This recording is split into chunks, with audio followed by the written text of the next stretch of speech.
created has served admirably as a venue to showcase wonderful musical talents.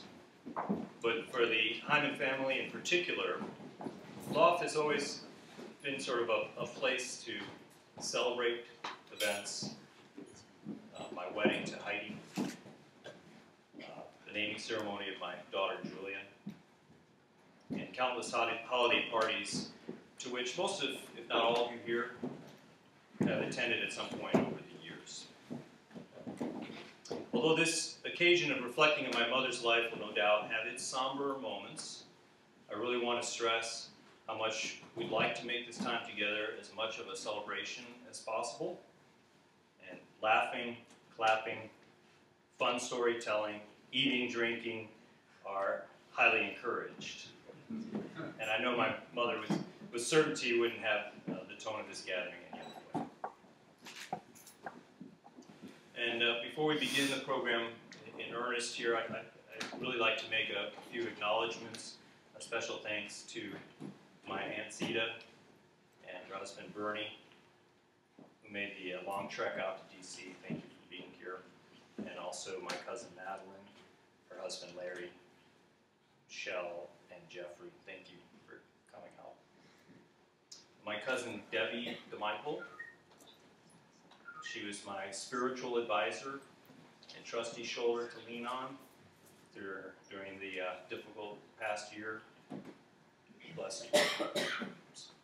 You were just terrific. And I haven't seen if Lincoln Ellis is here. Special thank you to Lincoln. I don't see any waving, but Lincoln I thought would be here. And he was instrumental in supporting my mother during the transfer of stewardship from the Music and Law series onto wherever it's going to go now.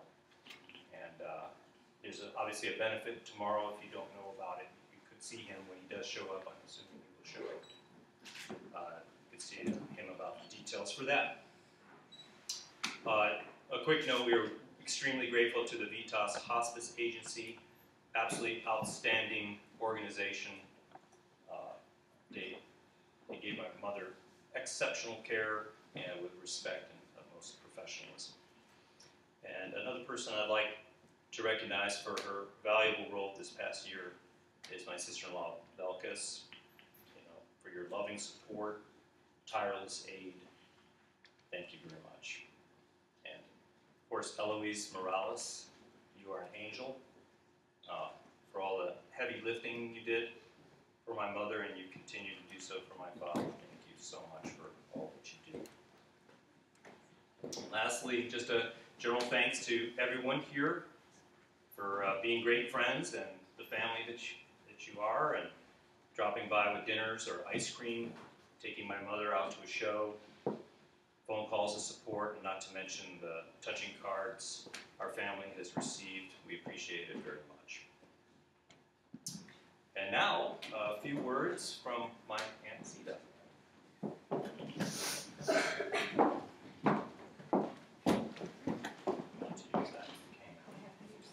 don't have to. If you want to project. Can you hear okay, Dad? See? Before I begin, I just want to introduce myself for those of you who do not know. I am Fredda's sister. And so now let me begin. I'm going to read a short poem before I tell what I have written. The name of the poem is called Detour. I took a long time getting here, much of it wasted on wrong turns. Back roads riddled by ruts. I had adventures I never would have known. If I proceeded as the crow flies, superhighways are so sure, or where they are going, they arrive too soon. A straight line isn't always the shortest distance between two people. Sometimes I act as though I am heading somewhere else, while imperceptibly I narrow the gap between you and me. I'm not sure I'll ever know the right way but I don't mind getting lost now and then. Maps don't know everything. Life is filled with roads and interrupted journeys, and our life was just another. Fredda loved all the journeys she attempted. A woman with grace, style, and many talents, just to mention a few gifts for dance, gourmet cooking, and left the legacy of her music in the loft to everyone who was involved with her. She will be sorely missed by all of us.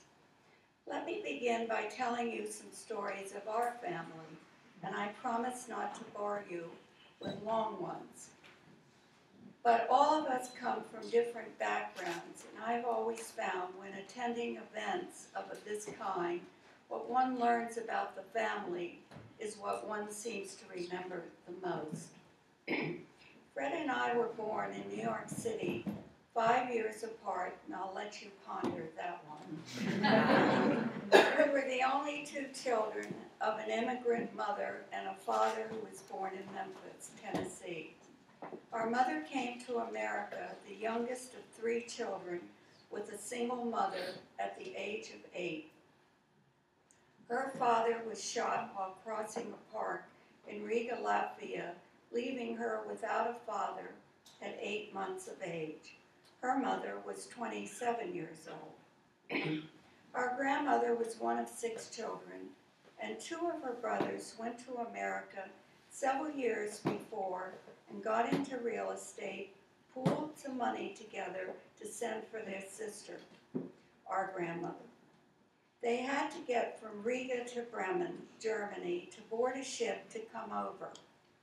There was not enough money when they arrived at the dock, and my uncle, age 11, pleaded to let them on the ship, and he would sing in the dining room to make up the difference of the fare.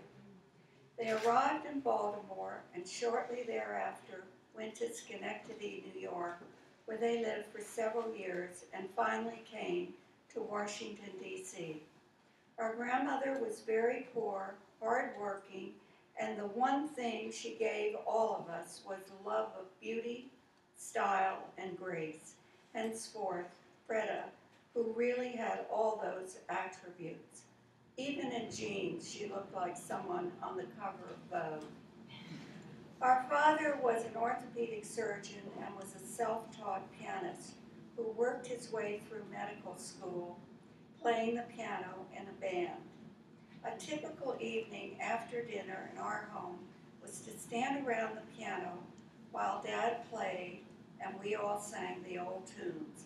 Eventually our husbands joined in also.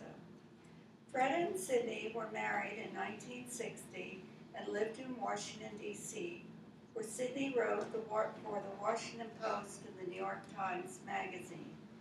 In March of 1961, David was born, and in January of 1962, Joshua was born. As you can see, they didn't lose any time producing. I remember Fredda calling me to ask me to meet her for lunch and told me she was pregnant again. That was with Joshua. And I wondered how that could be possible. Those of you old enough will remember there were only cloth diapers delivered then. Can you picture the load of diapers left outside their door? Our father was thrilled to finally get the sons he wanted. Fredda and I traveled many times together to Club Meds and also went away with Sydney and Bernie. In 1966, Fredda and Sydney left to go to Rome and were there for 2.5 years. David and Josh were very young, and my girls and their father and I went to visit them. It was an incredible trip. Fredda never did anything very routine. It was always on to the next adventure. Driving a car in Italy was no thrill you have ever had with Fredda at the wheel, but we all survived. Our times together were very memorable. Vacationing in Martha's Vineyard, Aspen, where we went on long hikes with Fredda and Bernie, who were always ahead of Sydney and me. But the two of us always caught up with them and were so happy we could make it. The greatest joy in her life were the grandchildren, Claire, Julia, and Nora. How she'd always looked forward to being with them. I want to conclude by saying how important family is. Fredda and Sydney raised two wonderful sons who are so thoughtful and caring. Frankly, that is the greatest gift of all. They, in return, married wonderful women, Heidi, David's wife, and Belkis, Joshua's wife.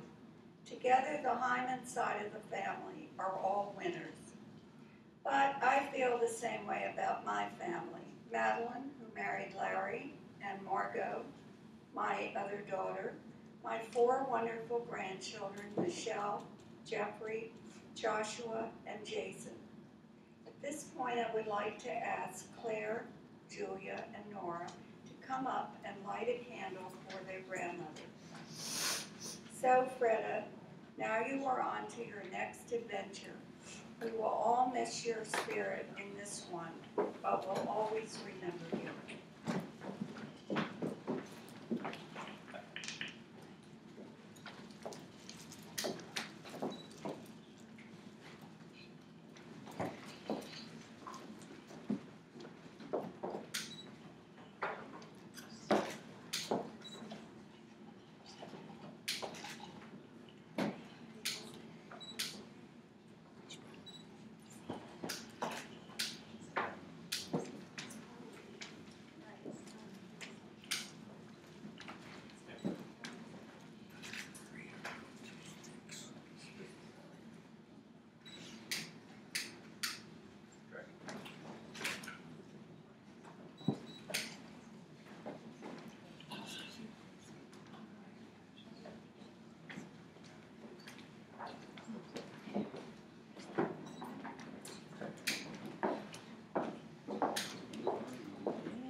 Throughout the past year, I have constantly been asking myself, what is music in the loft without Fredda Hyman? What is Mumsy and Grandpa without Fredda Hyman? What is the point of watching Fiddler on the Roof without Fredda Hyman? I met Mumsy the day I was born. I am very happy that we made each other's acquaintance and that we became such good friends. To me, Fredda Hyman will always be Mumsy. When I think of my Mumsy, certain memories always resonate with me, as I expect they will continue to do so as long as I live. Our distinct outings included frequent trips to the Art Institute of Chicago, visiting Marshall Fields and trying on hats in the pursuit of finding the perfect chapeau, and dancing in her classical music on this very floor. Of course, I will always miss her letters and the miniature ballerinas she drew at the bottom of her numerous postcards, her regular calls, spending time with her, sleepovers at the loft and watching our favorites, which are Fiddler on the Roof and The King and I, and going to her concerts, her salmon and crab cakes. But because of these things, I recognize how blessed and fortunate I am to have such profound and warm memories of our time spent together. When we were young, we would often attend Music in the Loft concerts and have very little idea of what the heck was going on. But when I looked over and saw Mumsy smile, my hand in hers, and the expression of joy on her face, I knew that whatever was going on was wonderful.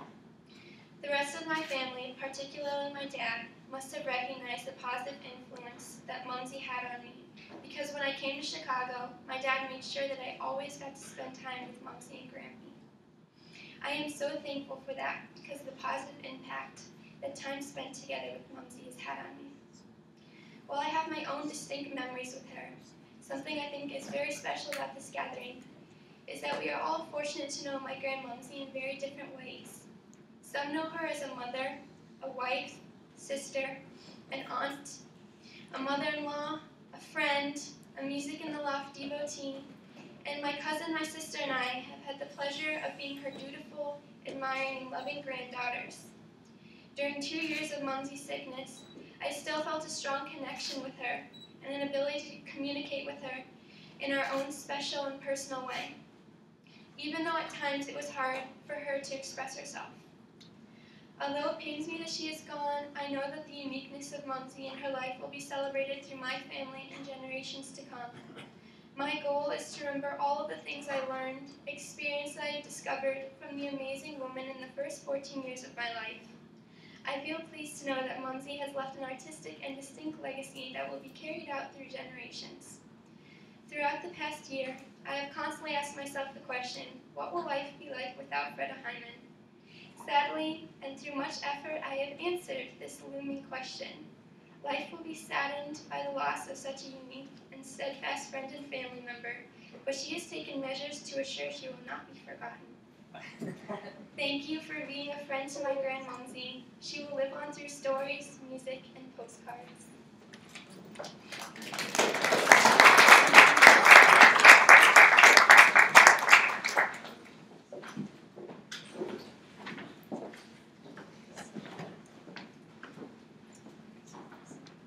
Hi, for all of you who don't know me, my name is Julia, and before I begin, I want to tell you that my voice is kind of gone because I'm a little sick, but I will have to push through it because that is what Mumsy would have wanted and she would have done herself. I am the lucky daughter of David Hyman, who put this whole thing together, so please give him a round of applause.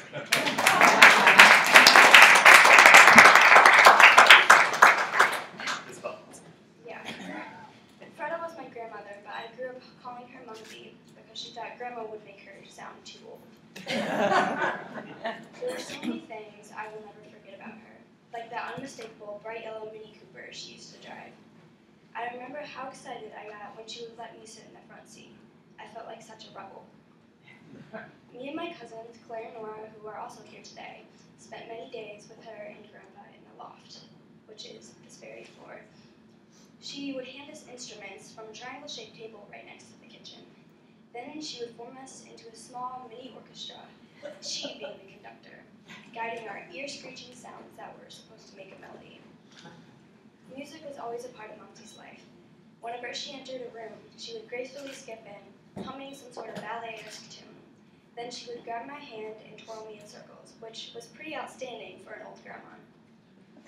Not to mention, she was quite the daredevil. She would jump on the trampoline with us as kids and teach us ballet moves.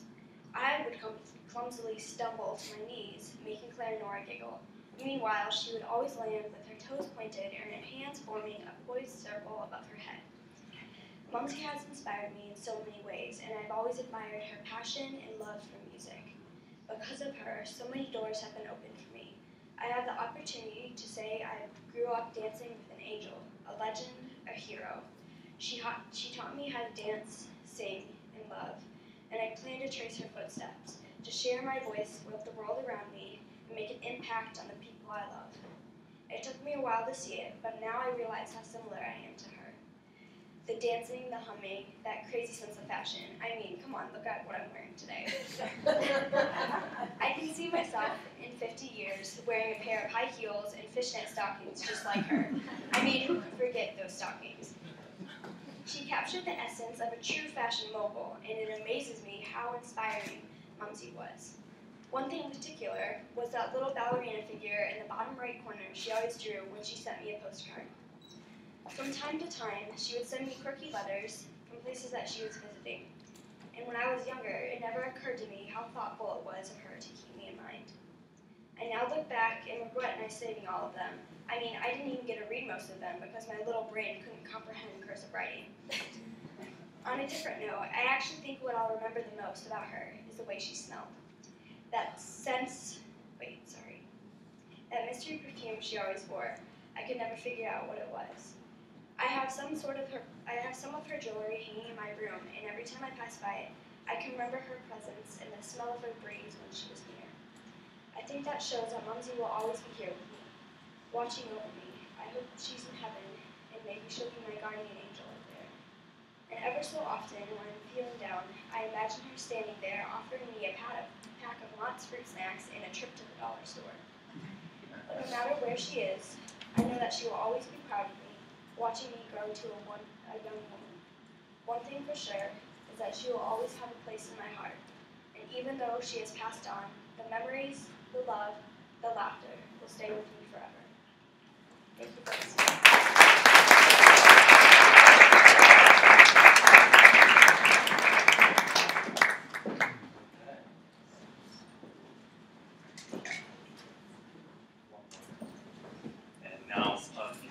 From our friend Ann Hayes. Ann. I got a wave back there. I thought she was here. Okay, that was mine. Okay, and keeping with Fredda's joy of hosting live music here, we are privileged to have Quartet Mendoza standing by to play 2 arrangements. And I'll let them provide more introduction and remarks as to their performance. Welcome.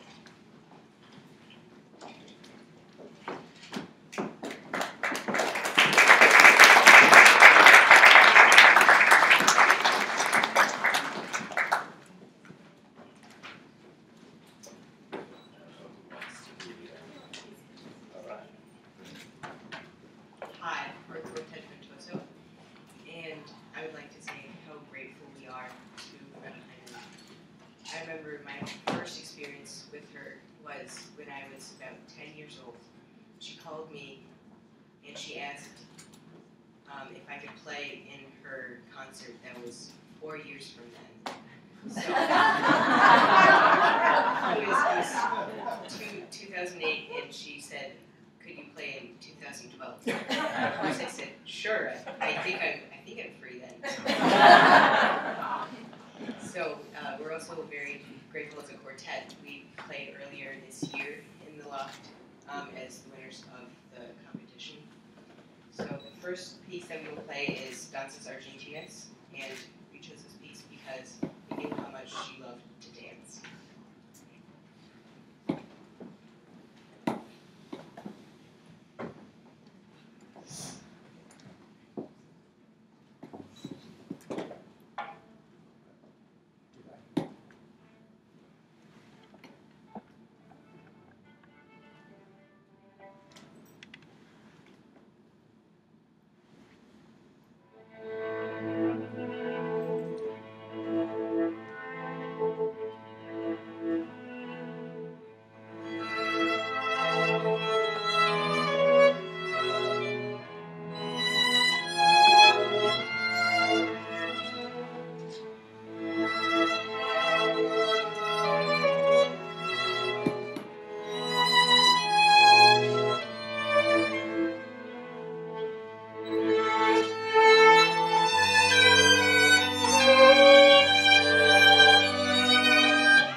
We knew how much she loved slow, beautiful pieces, and so this is what we decided.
I don't know about you, but I really felt my mother's spirit when they were playing.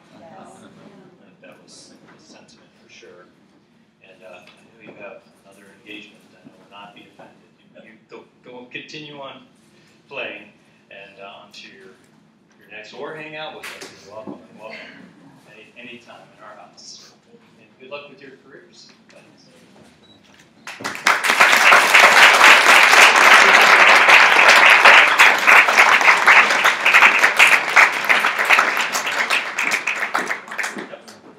That's a little housekeeping.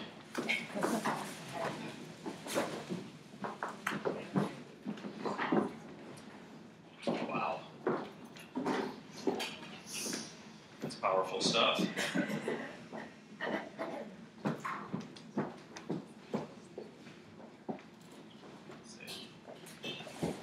know parking can be difficult, so in case, as Anne, I'm sorry, I want to give her an opportunity. So, okay. And now for some words from our dear friend Jeannie. Jeannie, back in your There you are. Sorry.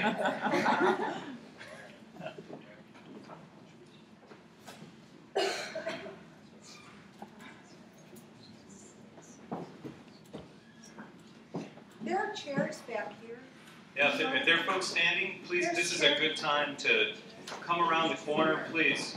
There are plenty of chairs. We got, please come forward. Be bashful.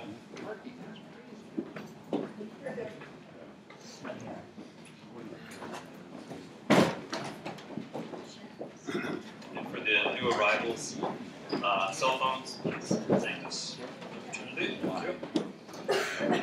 God forbid they have to stand during my 3 minutes.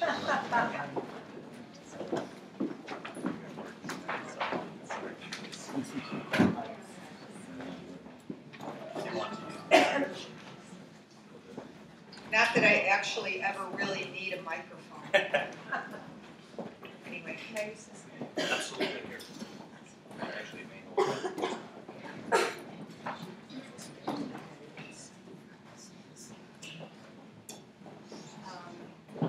Just listening to that beautiful music, it was transcendent. And I remember when Fredda told me the concept of having these concerts in the house, and I was like, what?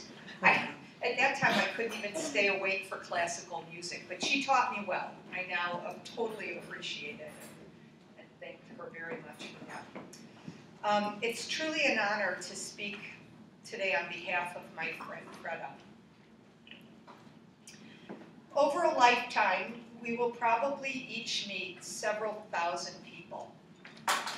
Most will come and go, vaporizing away in our memories.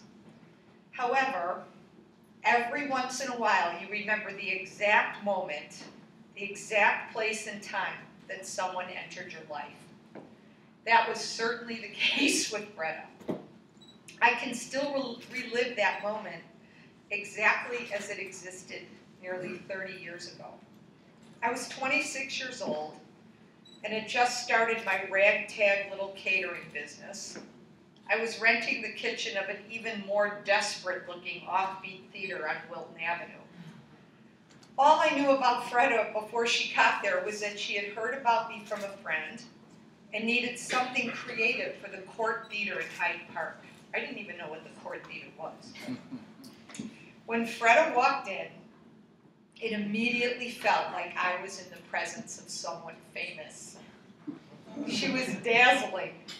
Everything about her, her hair, her clothes, the way she spoke, the way she moved. It's so wonderful to see you, her sister, because I get to relive some of that. Fredda was simply a star. I immediately asked her to work for me. And in a true case of you could not make this up, Fredda said yes. Suddenly she was my employee. I had like a movie star for an employee. From the first moment till the last, Fredda was full of surprises. In no time we were friends, and then we became family. And just like family, we shared our joys and we bickered like crazy. One of the most wonderful days of my life was when Fredda and Sydney became godparents of our daughter, Olivia.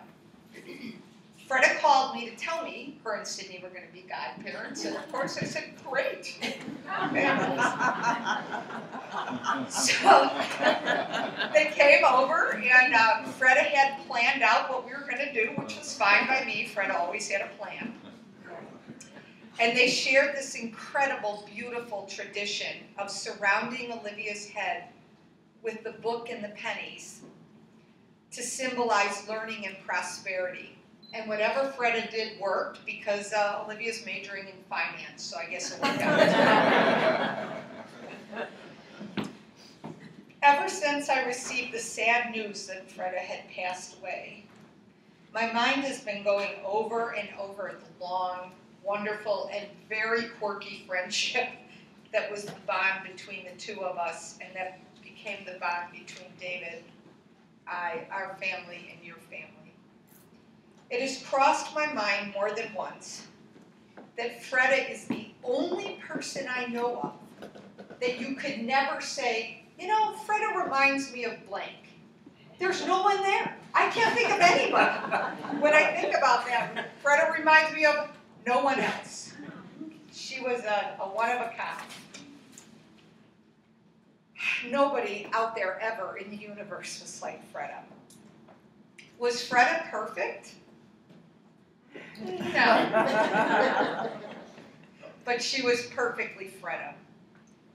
Every single time we were together, I felt some part of my worldview was altered and stretched, and sometimes stretched to my limit.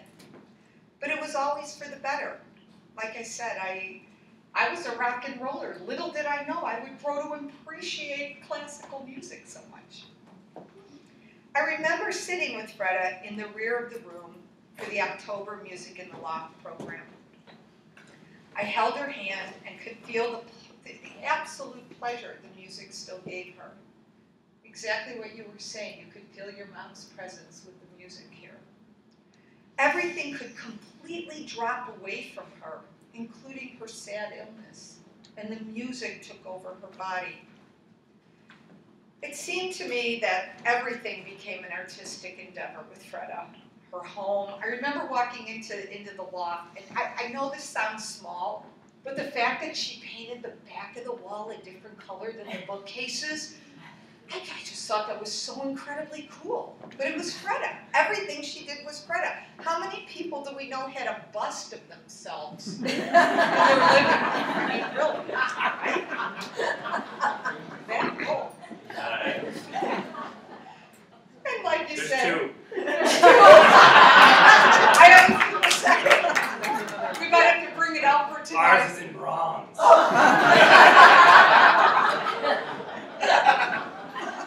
That's the cast. What you said, right? Well, that's the cast. Sorry. Bye, Fredda. Anyway, as you mentioned her car. What about the car? Everything she did had this unbelievable style.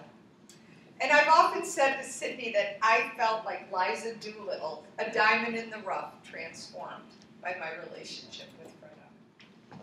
Fredda was also the rare person who was truly a loyal friend. There were times, to be sure, we drove each other insane. I can't even tell you all the times we drove each other insane. Totally crazy. But there we were, friends till the end. She remained my friend despite the fact that it sometimes took me more than 10 seconds to call her back. Imagine that. My daughter Olivia would listen to the voicemail and said, "There's 7 messages from Fredda all today." I was over at the loft a few days before Thanksgiving, and sure enough, her lifelong friends Diane and Elaine were bringing dinner. I remember that night so clearly. Everyone was so aware of the gifts that Fredda had brought into their lives and how irreplaceable Fredda would be. It was just like a quiet sadness that filled everybody. I will always, always remain in awe of my friend. I am so grateful that she chose me to be a part of her life. My life is different and infinitely better because of her. and certainly more interesting.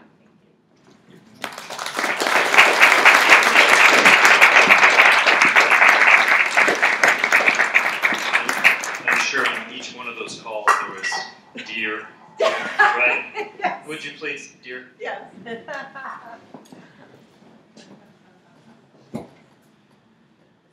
great. I guess next up is Diane. So, please. Let's see.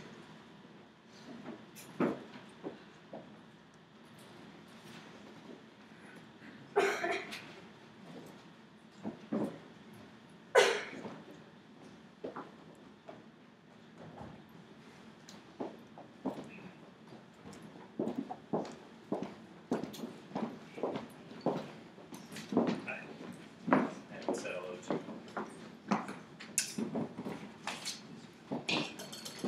Sure, sure. That's what if whatever suits me. Oh, I can move this.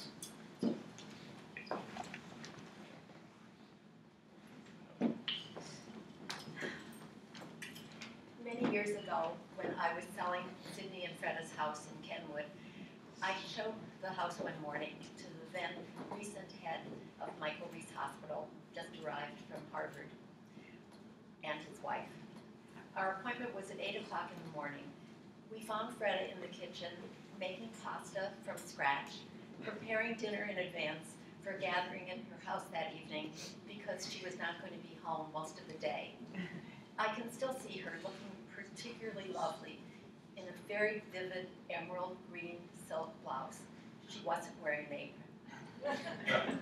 My customer fell in love not only with the house, but with the remarkable lady of the house, who was obviously an accomplished cook, who was clearly confident that she was not going to get a drop of food on her blouse, and who was altogether a really enchanting vision.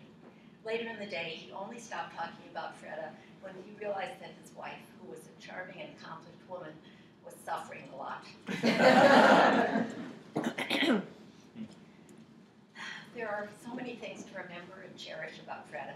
She was beautiful, she was talented, she was a wonderful hostess. She had an extraordinary appreciation for beauty and a really fabulous sense of style. She was an inspired impresario. She loved her husband and her children, and she was an involved grandmother to 3 granddaughters whom she adored and admired with all her heart. But the unique and remarkable Fredda, whom I want to say a few words about, is Fredda the Friend. Many of the women in the room today, when we think about our childhood and teenage years, can probably conjure up memories of the little girls and the young women who fought very hard to keep their best friends from becoming too close to any other friends. And we probably all know women who, though they act out the sentiment in the same way, do not act out the sentiment in the same way, carry those feelings into adulthood. Not Fredda. She loved nothing more than introducing her friends to each other. And not only that, but there was something very special about the loyalty she felt to her friends and the genuine admiration she felt for their accomplishments and encouraged everyone else to share. When she had a new friend who was a talented chef, she was convinced he was the best chef in the world and hurried to introduce him to everyone she knew. If she knew someone who was a superb baker, whom we've just heard from, she wanted to make sure that her friends patronized that bakery, which she was convinced was the best bakery to be found anywhere. When she discovered a new restaurant, she was quick to share that discovery with her friends. Fredda shared her friends' successes wholeheartedly and without a touch of envy, and she was always there at the sad times as well. She worked really hard at being a friend, and she helped many of us to do the same. She was confident that if you didn't call her to suggest a lunch date or accept her invitation for one, it wasn't because you didn't love her and want to spend time with her, but because you were crazy busy. She also knew that the way to keep the flame of friendship from flickering and dimming was for friends to make time to be together. She enriched my life as as I'm sure she did many of yours, by absolutely insisting that I take breaks from work to meet her for lunch, that I make time to go with her to see a play or a movie or attend a concert, which I would assuredly have missed. And when we both reached the age when we realized that we weren't going to live forever, a favorite way for her to chastise me for not seeing her enough was to tell me that one day she would die and I would not know about it for several months.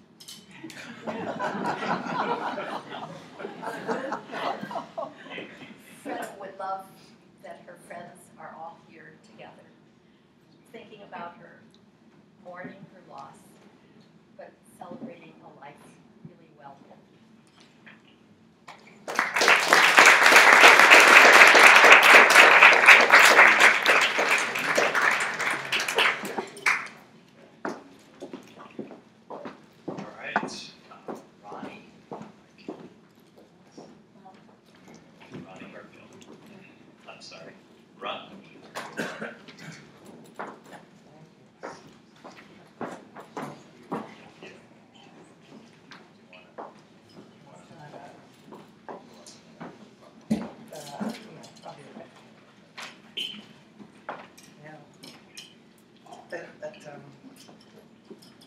The people who started speaking today said all the things that I would say and that all of us know.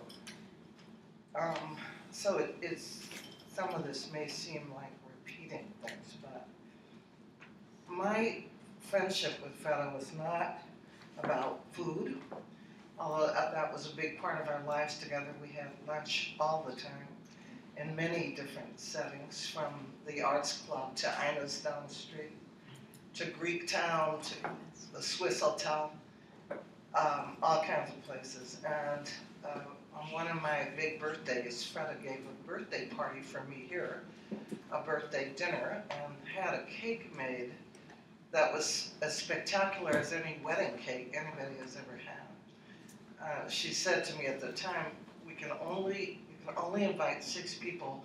I don't want more than one conversation going on at the table. So those of you who know her know that's true. But our main connection was poetry, and so I want to say something about that today. Sidney asked me to speak because I wrote him something about poetry connection that Fredda and I had over a period of several years, and I ended up writing this poem for her, and I'm going to read you a part of it a little further into this talk. And I call this talk For the Sake of Beauty. Fredda Hyman and I were friends for more than 4 decades. In the early years, we knew each other casually, meeting frequently at Hyde Park Kenwood parties, political events, and local chamber concerts. Later, my own twin daughters studied ballet with Fredda at the neighborhood Lenthouse School, and it is that initial engagement with dancing that brought us closer together. It is then that I developed a deep respect for Fredda's keen, critical eye and serious commitment to what she and I both term the beautiful. Never one to temporize, she demanded the absolute best from her students, sometimes as hard on our little girls as it was for some of the people who spoke earlier. She did, however, insist that they invest as much of themselves as she did. Dancing is the work of creating beauty, is what she said. We began to meet more or less frequently at what was then called ladies' lunches, and discovered with joy a mutual passionate interest in poetry. And we went together with our husbands to the Art Institute's poetry series, hoping but not counting on it that Bob and Sidney would share some moments of our utter joy, and readings by people like Seamus Haney and Mike Londaci, Derek Walcott, and Billy Collins. Our men liked Billy Collins a lot. And Fredda became more than a mere fan, somewhere along the way inviting Billy to Chicago for one of Musica in the Loft's benefit concerts. He came. and delighted the guests with his wry humor, reading along with a musical suite that she commissioned to accompany the poems. Then, during my time as head of programming at the Art Institute, I had an opportunity to bring several international poets, like Czesław Miłosz from Poland, and on another occasion, his fellow Nobelist, Russian poet Joseph Brodsky. Both of them read in the museum before standing room only crowds. When Brodsky spoke, Fredda generously responded to my request to host a dinner for him here in this loft, with extravagant roses and a superb supper as only she could prepare. What she said then was, Ronnie, Brodsky is Russian and a Nobelist, and everything must be beautiful. Hit this for one more. This is the first sheet. Thank you. This thing about beauty was thoroughgoing in Fredda. I know most of us here can assent to that. We talked about it when she was in the earliest stages of developing music in the loft. I want to invite young musicians who may not yet be well known, but my concerts here must be beautiful. And so they were. Other people here can speak to that from a more intimate perspective than I can. But few people have spent more hours sifting through musicians' resumes over egg white omelets, talking through how this or that program might be shaped. Fredda herself was, as noted earlier, probably my most beautiful friend. I spoke of her that way, delighting in her wonderful shawls, her unique jewelry, her lacy stockings, her charming hats, and that taste and style and individuality that was evident in every object with which she surrounded herself. She did not, however, like to be thought of as some beautiful, shallow woman. What she valued about herself is something that she leaves most vividly with me in my own recollection, and that is her endless curiosity about the world. My favorite story about Fredda is embodied in this poem I wrote, which I dedicated to her. One evening, she telephoned me with a typically odd and audacious question. What do people mean, Ronnie, when they talk about the holy? I laughed out loud, spluttering that this was a really big question with many different answers. Not one to take no for an answer, Fredda challenged me by saying, yes, that might be sort of a complicated question, but after all, she said, you have studied theology and you ought to know something about that. I referred her to Rudolf Otto's book, The Idea of the Holy, which she subsequently perused. It's a very abstruse book. And if we follow that by a serious Q&A session over lunch, what she finally said at the end of lunch was, I got it.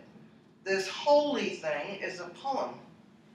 So here's an excerpt from the poem that a beautiful friend, Fredda, inspired me to write. This is a piece from my poem, The Holy, the 99 Names Don't Get It at All.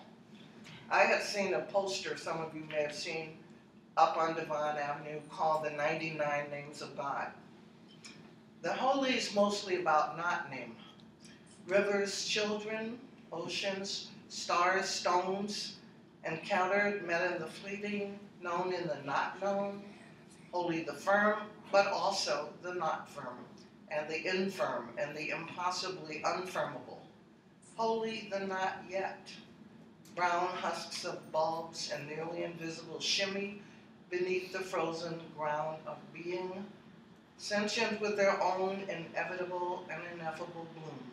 Holy, too, their thousand tulip colors to be, pale or vivid intensities of scarlet or purple or gold, shattering despair with splendor in 99 places too terrible to name. Now, I want to close this poetic remembrance with a fragment from a poem that's not mine, but combines those two streams of the beautiful that did engage Fredda Hyman's passionate devotion right to the end of her days with us. For her, music and poetry, separately and together, were fundamental to what we might call life. These lines forever remind me of Fredda Hyman. They're by contemporary American poet Galway Connell, wrote a great poem called Farewell, his response to Haydn's symphony in F sharp minor. Goodbye, dear friend. Even the meantime, which is the holy time, of being on earth and the overlapping lifetimes ends. This is one of its endings. That could be Fredda's stone. It's engraved in my own heart. I never read those lines ever anymore without thinking of her.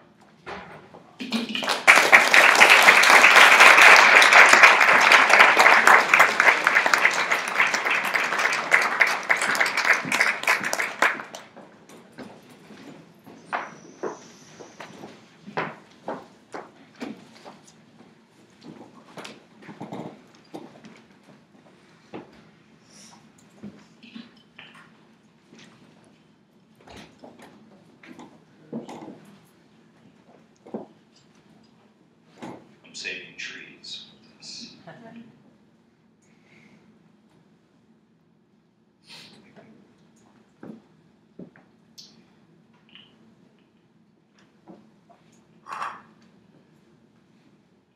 As for myself, reflecting upon my mother's remarkable qualities, I couldn't help but first zero in on her manner of speaking.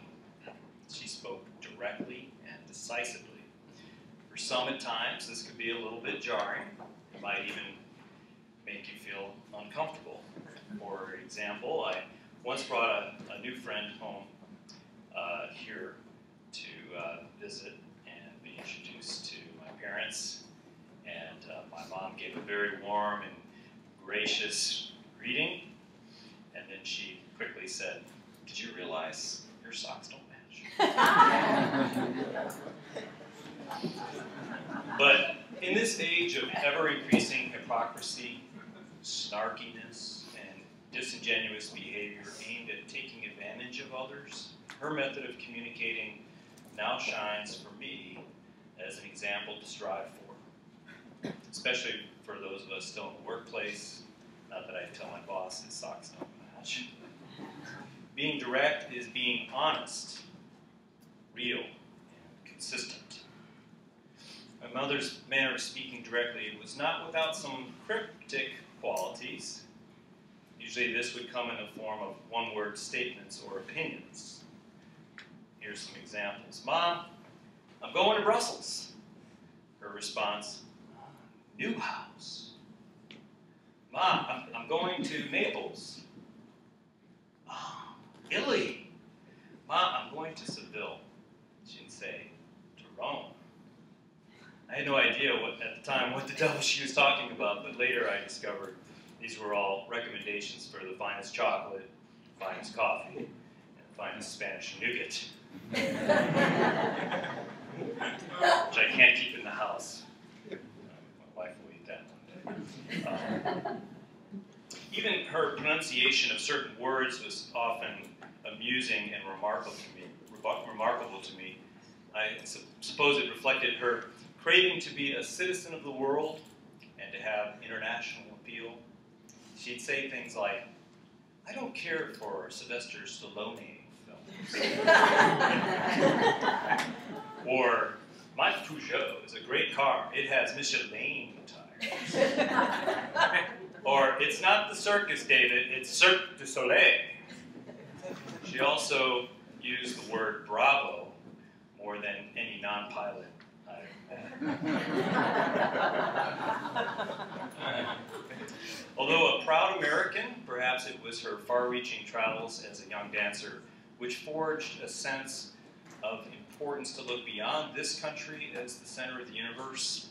In doing so, she instilled in me a respect for different cultures, values, and viewpoints. Victorian author Marianne Evans once wrote, I think I should have no other mortal wants if I could always have plenty of music. It seems to infuse strength into my limbs and ideas into my brain.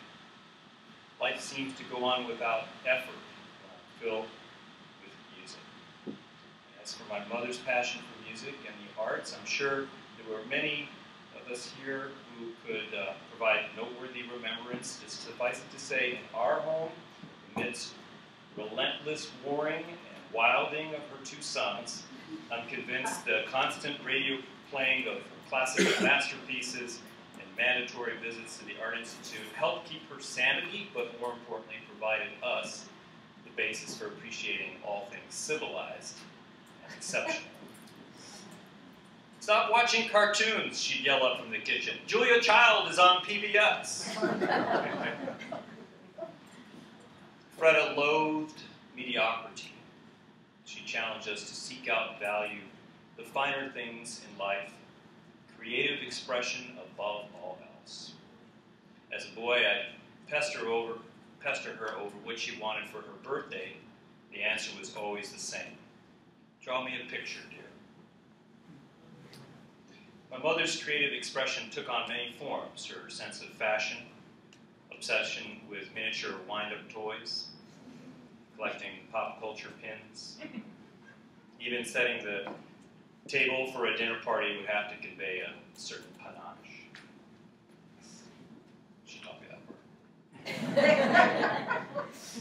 Most memorable, of course, is her infamous appearance at an airport in steamy Florida when I was going to take her flying in a small plane for the very first time, where I was clad in ratty shorts and a dirty t-shirt. Fredda showed up sporting knee-high boots, tight white jeans, leather jacket, beret, huge Jackie O sunglasses, and a long white silk scarf. And I said, Mom, what do you got going on there with your outfit? It's 90 degrees outside. And she said, what do you mean? And fired back at me, isn't this how you're supposed to dress when you go flying? And of course, 2 weeks later, I received a thank you postcard in the mail of some ladies flying planes dressed in similar garb. That it was from the 1930s didn't seem to make any difference. And I heard some people talk about those postcards. I mean, we'd get incredible postcards, and I certainly hope the practice didn't go away with her. But I've never met anyone who sent so many different kinds of interesting and thought-provoking postcards. Sometimes we get a classic Matisse painting, and other times you get a postcard of a pink plexiglass chair in a museum case, or perhaps a goldfish fishing for a boy. Instead of Rodney King's, why can't we all just get along? How about let's just send each other more postcards? I think the world would be a better place for it, right, Mom? One final extraordinary trait of my mother's I'd like to highlight is her undeniable force of will. She carried on with tremendous dignity right up to the last weeks of her life.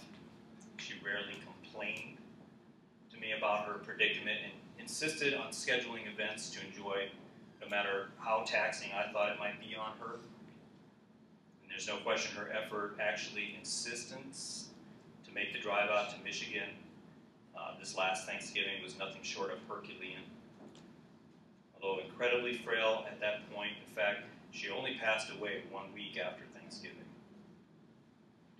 My mother sat with the family for the entire day. She watched us prepare everything and offered suggestions to improve the meal. She watched the football game, the whole game, and ate a huge dinner with all the trimmings. And afterwards, she enjoyed some entertainment put on by the 3 granddaughters and hung by my father's side, watching him play poker until close to midnight. Even when her own chips were down, facing terrible odds, she fought to stay at the table of life. It was a remarkable performance by a remarkable woman. Helping us conclude the service is Tova Cohen, and Tova will recite the Kaddish.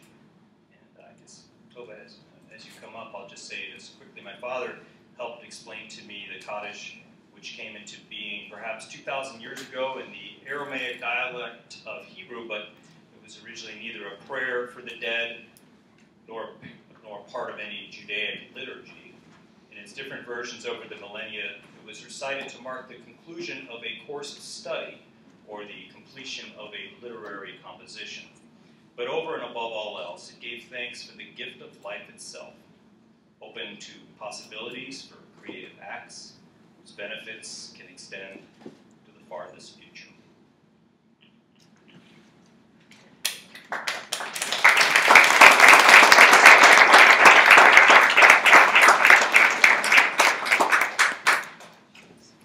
Hi, all the stories just remind me of stories. Fred and I were friends for more years than I like to confess to. And as we grew older, we became closer and closer. Until Fred and I had this habit of living together in Aspen. And every couple of years, we would add a day. Until finally my husband said, "When do you come back these days?" And so there we would be. And as we were taken to the airport by Sydney, he would look at me, smile a big smile, and throw me a big kiss and give me a thumbs up, as in, "Good luck, girl." A couple of times their wedding anniversary fell when we were in Aspen and we were called, what is it? Non-indicted co-conspirators? Is that a word, Sydney? And he would have arranged something and I would carry it through. We were talking about chefs and one of them showed up in the back of the room. It's Art Smith. And when my granddaughter, who is Claire's exact age, was born, for some reason, Art was convinced that what he had to do was cater her naming, which he did in the most glorious fashion. And I love him for many reasons, and certainly for that. And I'm sure he didn't know until Fredda told him that that's what he was going to do. I have some co-conspirators in the Aspen trip in the room, and they're grinning at me. My job today is to say the Kaddish for Fredda, and I hope I make it through it. Fredda and I, as far as I'm concerned, are still friends because she is in my life, and I have Sydney, who she brought me to, who we try to see as often as possible, and her sons, and her wonderful granddaughters, who I hope I know forever since I've known them since they were born, and Zita, who I got to know, and of course Michelle, and Heidi, and Becca's, who I all count as friends. So this is the sort of thing that Fredda gives people. She gives you forever. The Kaddish doesn't mention death. The Kaddish is a prayer glorifying God, really glorifying God. So it is said several times during a Jewish service, in a synagogue or a temple, and because it was thought by some of the Jews who are more mystical than other Jews, that if you're praising God and you're doing it in the name of a friend who has left us, that gives the person who has left us extra points. Now, we don't have heaven and hell, we don't have names, but we do have something that happens. And so you need some special extra points. Now, saying the Kaddish, the mourner's Kaddish, there are several versions. They're all the same words, but they're used for different things, is something that goes on and on and on. You never stop saying the mourner's Kaddish for someone you love who has left. So we're saying it here today, and on the anniversary of Fredda's death, which I still don't accept, I will say it. And anytime I think of her, which is often, because I often wonder what would Fredda say. Sometimes I really don't want to know because she would have given me orders I don't want to do. But. So what we're going to do is do it together. Because another way you get extra points, it's okay, is, I just can't stop shaking. Another way you get extra points is if you get other people to participate. Okay, so I will be the reader in a sort of a wonderful Jewish thing that goes on. We have the conceit that we don't need anybody to help us pray to God. We speak directly to God. In my case, whatever God turns out to be. But, so we don't need, you can have a rabbi who is just a teacher and is good at doing these things, but that's the only reason you need a rabbi. So as a daughter of Israel, I have every right to say the mourner's Kaddish and praise God and get points for Fredda. When I look up and go like this, you will say Amen, because that's your part so that she gets extra points. Okay, this is the mourner's Kaddish. And there are 10 people here, so we get to go on with it. Yiskadal v'yishkadash shemei rabah. V'yomad divrach yusei v'yamlich malkutei. V'chayechon v'yomechon v'chayei decho beis Yisrael. V'agalah uv'zman koriv v'yimeru. Amen. Amen. Now, you don't know this, some of you do, but you're supposed to respond. Now, in the tradition of Jewish services, when you're supposed to respond, but you don't know Hebrew, or there aren't enough books, we do the mumble along. So you are going to do the mumble along, and I'll do the words. Amen. Yehi Shmei Rabbah Mevarach Le'olam Yomei Yomaya. Okay. Yehi Shmei. I just did. Yehi Shmei Rabbah Mevarach Le'olam Ulomei Omaya. Yisbarach v'yishtabach v'yisbar v'yisramam v'yisnaseh v'yisadar v'yisalel v'yisalo Shemei Dekudusha Rihu.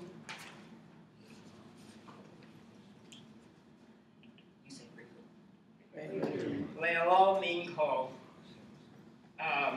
birchosa v'shirota, tushbachata v'nechemata, darmiram v'yoma v'yimru amen. Yehei shlama rabba min shemaya, v'chayim aleinu v'yal kol Yisrael v'yimru amen. Osei shalom b'ramav, hu yaseh shalom, aleinu v'yal kol Yisrael v'yimru amen. Thank you. We're alive in our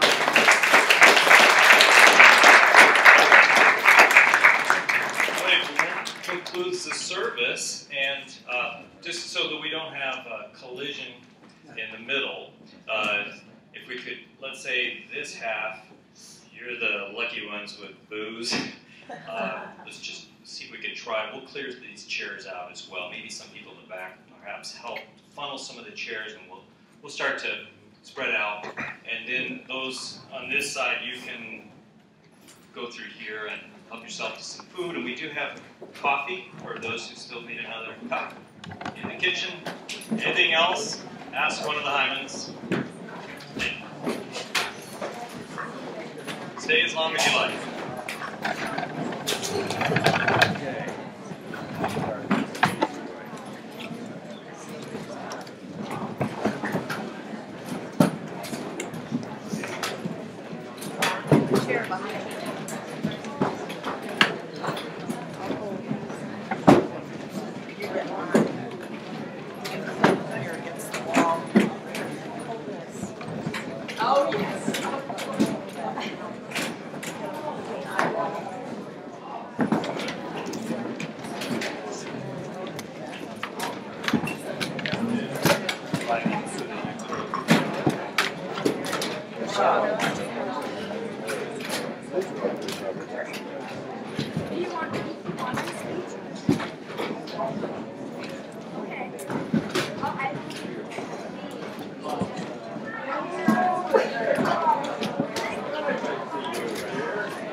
Here, I'll take that.